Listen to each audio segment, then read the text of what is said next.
Dr. Barnes here, founder of Mindful Medicine. Welcome to the medical student lecture on ADHD treatments. This will be a two-part video. The first part will be on stimulants, so here we go. So let's jump right in. The first stimulant that was used for ADHD was methylphenidate. So I'm going to write that over here, methylphenidate. And what this is basically Ritalin, okay? Ritalin, and I want you to think of this as an extended release variation. This is a very good medication that still exists today. Short acting, can be dosed multiple times. Remember, just as a quick reminder, stimulants increase dopamine, norepinephrine, and serotonin. They are very good treatments for ADHD, particularly inattentive type, but also hyperactivity and the combined type as well. These are probably better than the non-stimulants in the sense that they are more efficacious, but they are also less safe. And what I mean by that is they come with some baggage in the form of addiction, tolerance, abuse potential, and you can get withdrawals coming off of it, which could make it difficult. But in severe ADHD, these are the medications that can really be game changers. Moving on. This methylphenidate molecule, they really did capitalize on multiple times, quite honestly.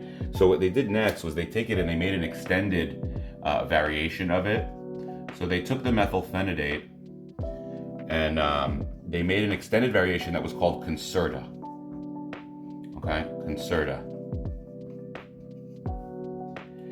This medication was also highly studied in children and adolescents. But I want you to realize that this is essentially a extended variation of methylphenidate. So it's like an ER version or an XR, however you want to look at it. This is an extended variation that was highly studied in children and adolescents and got a lot of FDA approvals for that.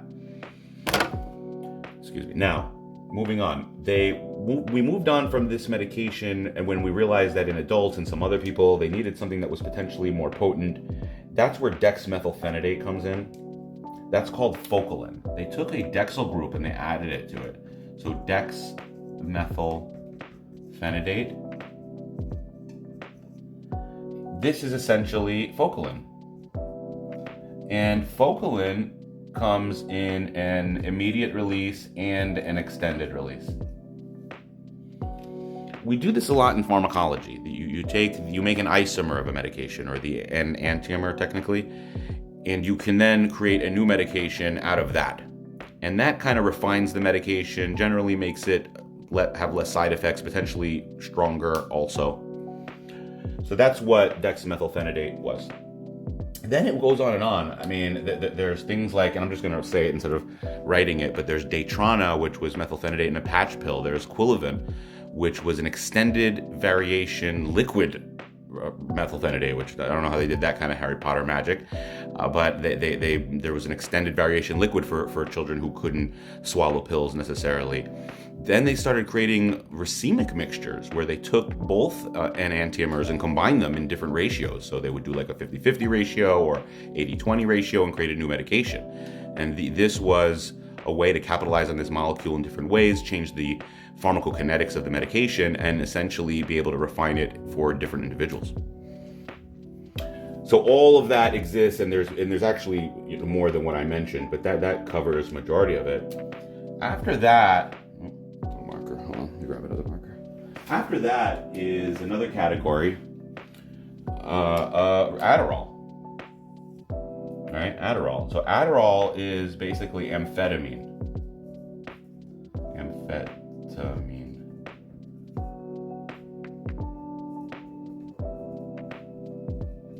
Adderall. This came in an immediate and extended. I look at this as the most powerful. You're getting the most increase in dopamine here than the other ones.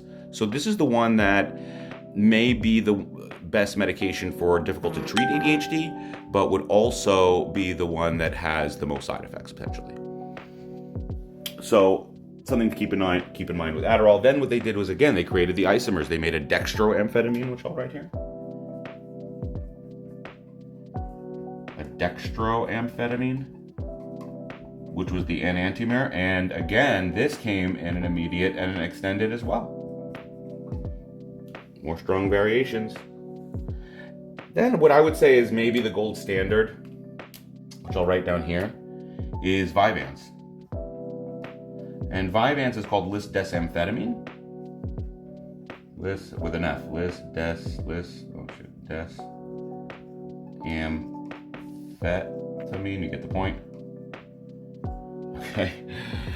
This is the one that also has an FDA approval for binge eating disorder. Although a lot of these other ADHD treatments, we do hear a crash, a physical and a mental crash when it wears off. We rarely hear this with Vyvanse, and it may be superior in that sense. It also needs the GI tract in order to get activated, so it's less abusable in that way.